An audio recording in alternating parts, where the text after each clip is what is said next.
Hello everyone, and welcome once again to another edition of the Sports Wrap with Michael Kravetz. I am your host, Michael Kravetz, and on today's show we'll be talking about the Steelers, their loss against the Raiders this past Sunday, Pitt's huge win over Gardner-Webb, the referees, the temporary refs right now in the NFL, what a huge mess that is. I'll get into the Pirates and their free fall, their absolute collapse continuing. And that's about it. So let's just start it off with the Pittsburgh Steelers.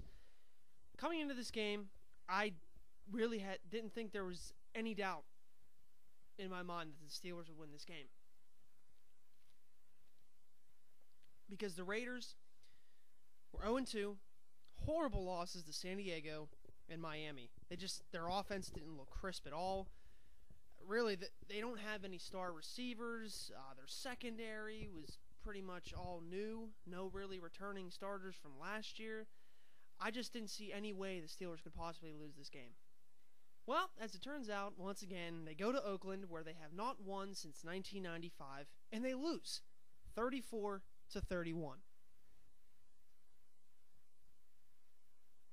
This game, the reason they lost was solely because of the defense. They could not stop Carson Palmer in the second half. I believe Oakland was 7 of 8 on third down. As a defense, you cannot stay on the field that long and give up those conversions. On the second to last drive, when the Steelers were ahead 31-28, they gave up a 3rd and 10. And of course, Oakland got in field goal range, and they got the tying field goal. 3rd and 10. You cannot give up 3rd and longs, because that's not what a top 10 defense should do. And the Steelers have had a top 10 defense virtually every year since Dick LeBeau has been their coordinator. Starting off at the beginning of the game, I thought it was going to be a blowout right away.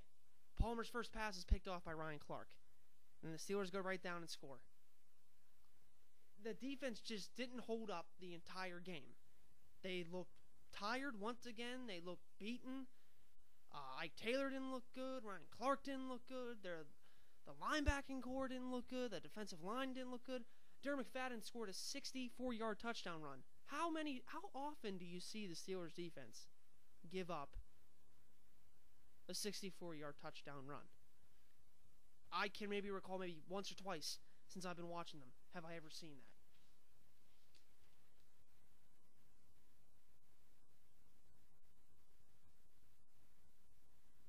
I mean, the Steelers only had 1 sack on Palmer, and that was courtesy of Lamar Woodley. Only 1 sack. That's just unacceptable for this type of defense. Now, I know they were without, once again, Troy Polamalu and James Harrison. In each of the 3 games, the Steelers have yet to play with the entire starting defense. Polamalu was out the second game and last week. Harrison hasn't played in any games, and Clark was out the first week. A lot of people are saying it's not going to really make a difference when Polamalu and Harrison do come back, because they're pretty much at the end of their careers. But I still think it's going to make a difference, because Polamalu will be able to play his type of game. He will be all over the field with Clark in the back, and Harrison is just going to be another explosive force on the outside that will free up the double team off of Lamar Woodley, and then either Woodley or Harrison will be able to get to the quarterback quicker. So I do think that it will make a huge difference once their whole starting defense is out on the field and healthy. As far as the offense goes, I think it's going to turn out to be one of the top 5 offenses in the league. They scored 31 points, and in this league, 31 points should be enough to beat any team. Even the New England Patriots, who have had a shootout type, and the Saints, who have had shootout type offenses the past couple years, 31 points should be able to beat a team any given day. And they just could not outshoot the Raiders because the defense was just so bad. Roethlisberger had to have played his best game ever in Oakland. Of course, remember the last time he was there, not so well. multiple interceptions. They end up losing the game 20-13. It was just a horrible, horrible day for Ben. So his final stat line on Sunday,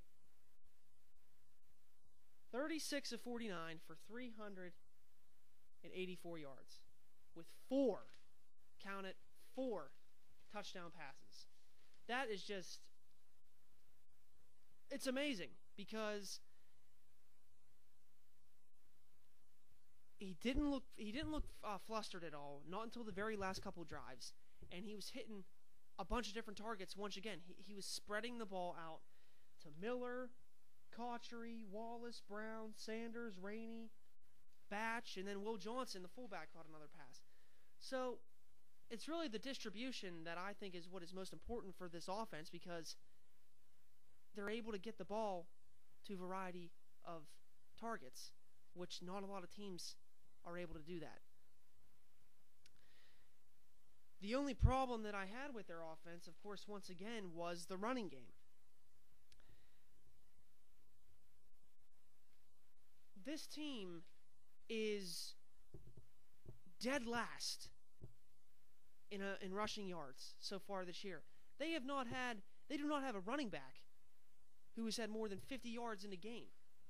I believe the most has been by Dwyer, who had 43 in a game against the Jets. Isaac Redman had 9 carries, 27 yards. Baron Batch 4 for 12. Rainey 2 for 7, and Dwyer had 3 for -1.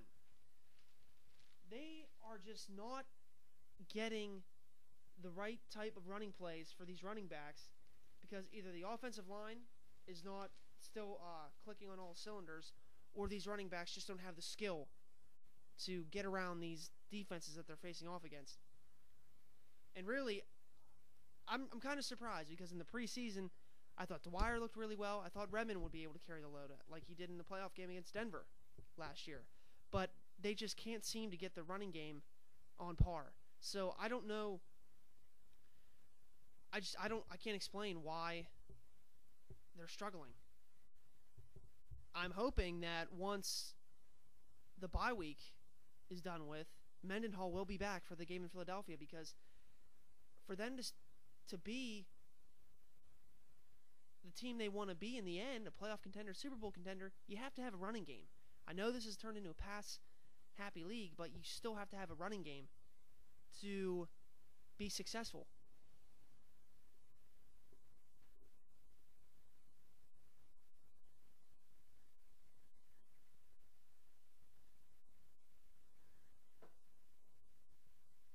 Now, the other problem I had with this game was the lack of turnovers. Granted that Clark did have the interception on the first play. Steelers have 3 turnovers. They have forced 3 turnovers in 3 games. They are on pace to end up with 16, the amount they had last year, which was an all-time low for that defense. In order to cause fumbles, they have to get pressure. They have not been getting sacks as frequently. They have not been able to have as many hurries as frequently either. And for the sacks, ultimately the pass rushers need to do a better job, because that will disturb the quarterback's throwing motion, and that'll lead to interceptions. And also, if you get hit on him, he might fumble the ball. Timmons is not doing a good enough job at the middle linebacker spot. And Lamar Woodley's not doing a good enough spot at the outside spot. Timmons has to cover tight ends / receivers a lot better. And because Larry Foote, he's definitely not as fast as Timmons, but the way it's looking, Timmons is not showing his speed. And Woodley, although he might be getting double teamed, that means Chris Carter would have to step up, but he hasn't shown up in the 3 games either. Bottom line is, this defense will not be better until Polamalu and Harrison come back, and the offense will not be better until Rashard Mendenhall comes back. So the bottom is, right now through these first 3 games, I would have to say that the Steelers' offense, I'd give them a B, probably a B, borderline B+, because the passing game has been clicking, but the running game is just, it's nowhere to be found. And for the defense, I'd give it a D. A D, right? Yeah, a D. Because they haven't looked well at all, except for the Jets game. But these two losses against the Broncos and the Raiders, they might hurt the Steelers down the road if they end up tied with teams. Now, the only positives that I can take coming out of this week, they do have the bye week. They'll be able to simmer and chew on this loss, get more motivated to come out the next game against Philadelphia on October 7th. And they won't have to travel west anymore this season. Furthest they'll have to go is Dallas. So I think it'll be a positive for them in the long run. And the chances of a team, they've said, that start out the season 1-2, less than 25%. So it will be tough for the Steelers to do it, but there are a lot of teams right now that are 1-2 that I think will end up making the playoffs in the long haul. Steelers being one of them, the Patriots, the Lions, Panthers, there's quite a few, so I'm not going to hit the panic button just yet for the Steelers. Another thing now I would like to get into, related to the NFL, are the temporary refs. After the first week, I didn't think there were too many calls that I complained about. I didn't think it was that bad. I thought they did a good job. Second and third week, however, they were throwing out flags like crazy, missing calls.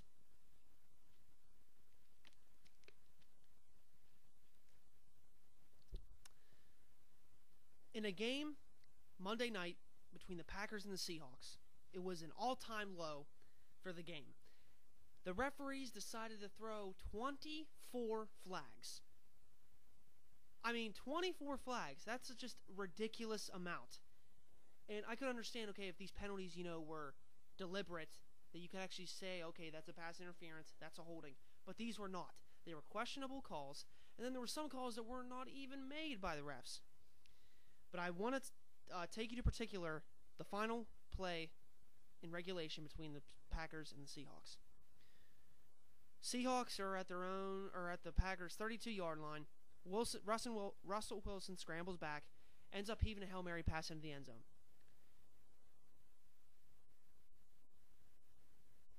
The cornerback for the Packers, M.D. Jennings, appeared to have intercepted the ball.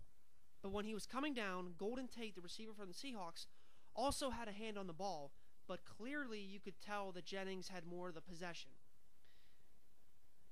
And once they hit the ground, they were both fighting over the ball, and Tate was trying to get both hands on it.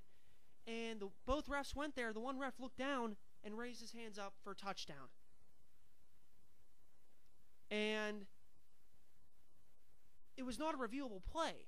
Well, it could have been. The touchdown was reviewable, but they didn't review it because they said if it's a simultaneous possession, it is in favor of the offense. Now, I definitely know that rule. That is true. If the ball is simultaneous possession between the defender and the receiver, it goes the offense's way. But Golden Tate never had sole possession of this ball in the first place. He only had like a hand on it, while Jennings pretty much had the thing cradled in his arms. So it was a monstrosity of a call, and I just think this is another stepping stone for the NFL to get a deal done with these refs.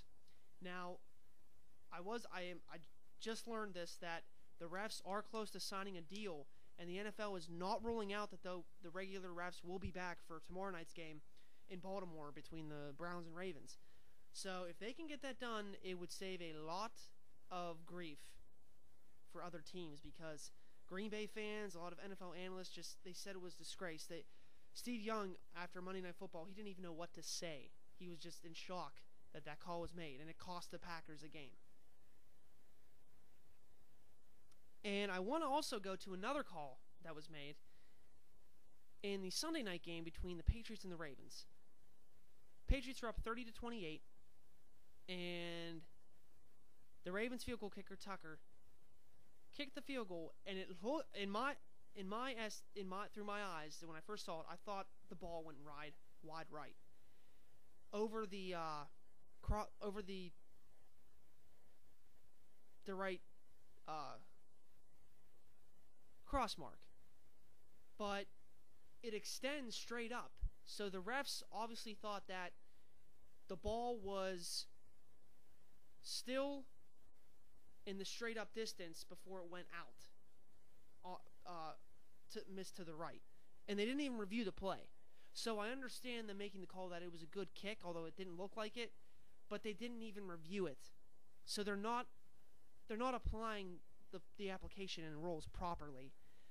And it baffles me because they actually have like the old 27-year veteran official that they talk to during the games, and he critiques all the mistakes that they're making, and it's astounding that they're making these types of mistakes. Now, I know that they have been officials at lower levels, but they should still be able to know what the basic calls are, holdings and pass interferences, because pass interference call, in the Packers and Seahawks final play, Golden Tate pushed off on the cornerback Sam Shields. It was a definitive pass interference call on the offense, and they didn't even call it. So I just hope the regular refs do come back, because I mean, I'm not a fan for critiquing these refs because I know it's not their fault, but they're doing a horrible job, and the regular refs need to come back as soon as possible.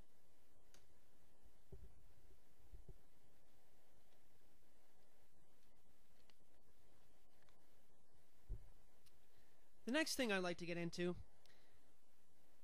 is the fact that the Pirates have simply collapsed, something I did not expect to come, and it could be one of the all-time lows, because they might be facing another all-time low on top if they don't finish above 500, which would be 20 straight years of losing.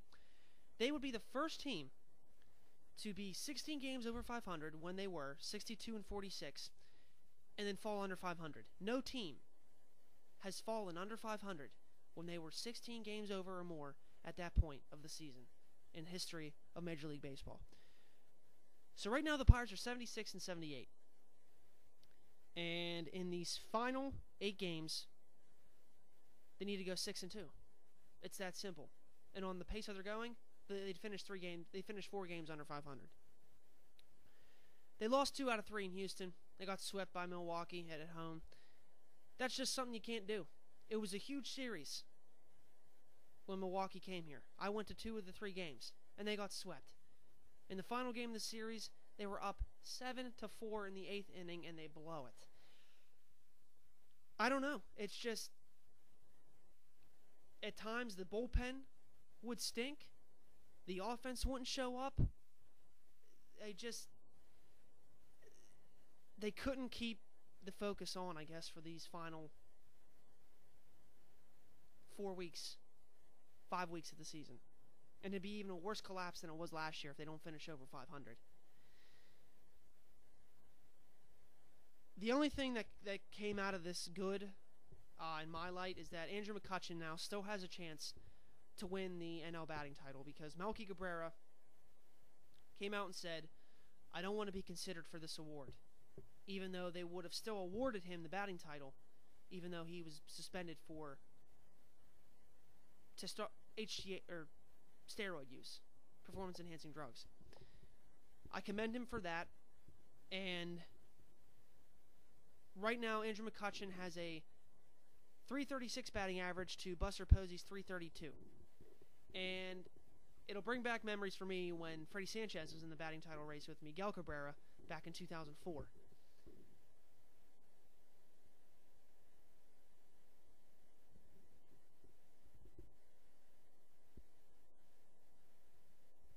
So I think for the team for Andrew McCutchen just to be focusing on that, I think that's all well and good. But I think the team needs to go into this knowing that if they don't finish over 500 this year, it's going to be hanging over their head next year. And I think it will ultimately hurt them in the end again. And I don't know when they will have a winning season. I mean, McCutchen has 30 home runs. Alvarez has 30 home runs. Jones has 25 home runs. This is only the 3rd time in Pirate history that 2 players have hit 30 or more home runs. It was done by Aramis Ramirez and Brian Giles in 2001, and Bobby Bonilla and Barry Bonds in 1990. So that's impressive. But I didn't see this coming. I didn't think the team would fall off like it did. The offense just isn't consistent every night, and that was the problem down the stretch here in September. They have 2 more games in New York, 3 at home against Cincinnati, 3 at home against Atlanta. Atlanta don't really have anything to play for because they got the number 1 wild card spot pretty much locked up. They're not going to catch Washington. Cincinnati might still play for the number 1 seed. I just hope that Pirates can finish out strong at home because I know there's going to be large crowds there for that Cincinnati series. And I think depending on what they do in that series will determine how many people show up for the Atlanta series. I got tickets to the Monday night and Tuesday night game, and I'm taking my dad for his birthday, and he was complaining to me like, "Oh, I really don't want to go and see that team. I don't want to see those losers play." And I got those tickets a month and a half ago, pretty much when they had when they were in the second wild card spot, because I didn't think they would fall off this quickly, and I thought the games would have at least mattered. I thought they would still be in the wild card race, because now they're 7.5 back. If St. Louis gets one more win, that'll eliminate the Pirates. So it's quite a disappointment, and I just hope this team finds a way to finish over 500. And all I can say is if they don't finish over 500, I think Neil Huntington, the general manager, has to be fired. And then if they bring in a new one, Hurdle's going to be on a tight rope because the GM's probably going to want to bring in his own guy. So I don't know. I just hope they finish over 500, and then we'll see where the chips fall from there. But it's just going to be a pretty busy offseason for these Pirates because they got to determine, is this the core group? Is this the group that we have? Is it good enough? Because obviously they're going to have to add some pieces. It just depends on which players they're going to keep.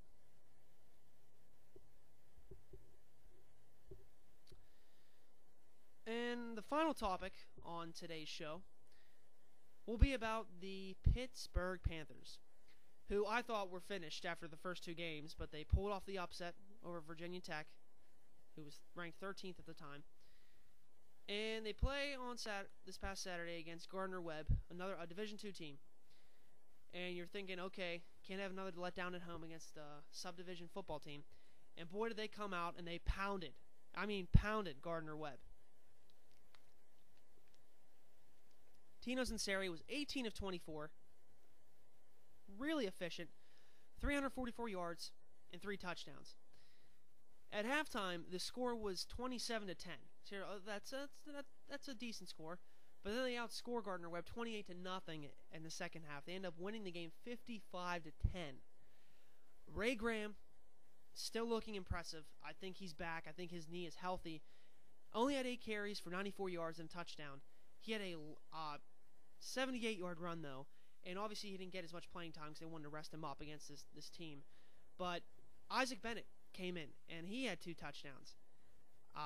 6 carries for 52 yards, and then Russell Shell, 13 carries, 41 yards. So once again, this running back depth is key in this conference, and I think it is what is going to help Pitt stay near the top in the division standings.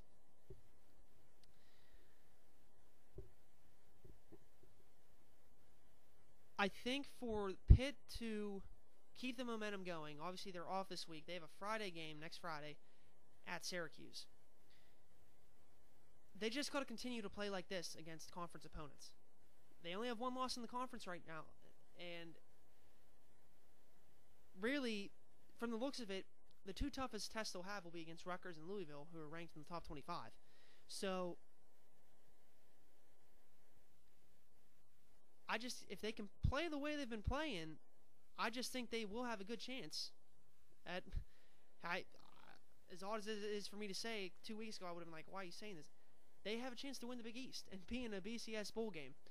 Now, their field goal kicking has been suspect. Kevin Harper's only 4 of 7. So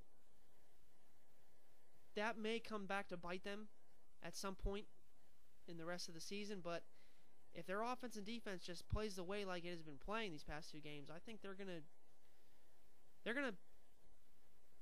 finish near the top of the Big East standings, and they will get to a bowl game. Now, if you take a look at their schedule, they got Syracuse on Friday. Then Saturday, the following Saturday, it's home against 19th ranked Louisville. Then they have at Buffalo, home against Temple, a huge game at Notre Dame. at Connecticut, home against number 23 Rutgers, and at South Florida. So Louisville and Rutgers, the top two teams in the Big East, primarily, they'll get them at their home field. Out of these final 8 games, I could easily see Pitt going 6-2. Maybe losing to Notre Dame, possibly losing one of the games at home to Louisville and Rutgers, but that would put their record at 8-4, and in a pretty good bowl game. I think it would be tough. I think it would be tough for Pitt to run the table, so to speak. But guess what? If they only lose the game to Notre Dame, that means they're going to go undefeated the rest of the way in the conference. So I just think Pitt is in a good spot right now because they got momentum, and the only thing they got to do is show that they can win on the road. And they're on the road on their next game, October 5th at Syracuse. So I do think this Pitt team is primed to make a run at the Big East title in a possible BCS Bowl. But that'll do it, though, for today's show. That was kind of relatively shorter than the most recent ones I've done. But on next week's episode, be talking more about the Steelers. It's their bye week. Also the Panthers, even though it's their bye week. It'll probably be a shorter show. Primary focus will be on the Pirates. And I'll probably get into a little Pitt Panther basketball talk as well. And any other news regarding the NHL lockout. Hopefully they maybe will be close to signing a deal then. Who knows? I mean, right now nothing new's happening. So hopefully that'll be fixed. But that'll do it, though, for today's episode. I am Michael Kravetz, and you just listened to the Sports Wrap.